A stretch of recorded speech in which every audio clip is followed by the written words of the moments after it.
ونادى اصحاب الجنة اصحاب النار، یہ قیامت کے دن کا منظر ہے، اللہ تعالیٰ نے کھینچا یہاں پر کہ جو جنت میں جا چکے ہیں لوگ، جنت والے لوگ آگ والے لوگوں سے کہیں گے، ان کو پکار کر کہیں گے ان قد وجدنا ما وعدنا ربنا حقا، کہ ہم نے تو جو کچھ ہمارے رب نے ہمیں وعدہ کیا تھا اسے تو ہم نے سچ پایا۔ فہل وجدتم ما وعد ربکم حقا، تو جو تمہارے رب نے تم سے وعدہ کیا تھا کیا تم نے بھی اس کو سچ پایا؟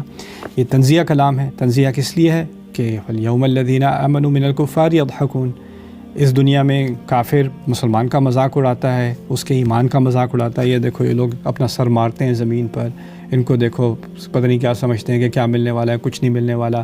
لوگ ان کی دینیت کا، ان کے تقوی کا، ان کے حرام سے دور رہنے کے اہتمام کا، رشوت نہیں کھاتے تھے، اس پر ان کا مذاق اڑایا جاتا تھا، ربا نہیں کھاتے تھے، سود نہیں کھاتے تھے، سود خوری نہیں کرتے تھے، اس پہ ان کا مذاق اڑایا جاتا تھا، کرپشن میں نہیں شامل ہوتے تھے، غیبت میں نہیں شامل ہوتے تھے، ہر موڑ پر ان کا لوگ مذاق اڑاتے تھے۔ کیا بے وقوف لوگ ہیں، خواہ پتہ نہیں کہ اپنے آپ کو سمجھا ہوا ہے بڑی جنت ملے گی، یا عقل سے کام لو۔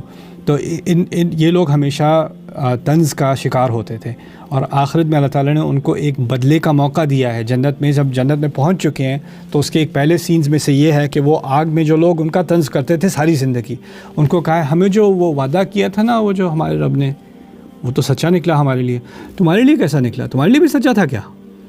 تو ان کو بس وہ جسے کہتے ہیں انسلٹ ٹو انجری۔ پچھلی صورت میں آل عمران میں، جب پچھلے سیشن میں آپ سے بات کر رہا تھا، میں نے کہا تھا کہ ہمیں آخرت کے دن رسوائی نہیں دیکھنی۔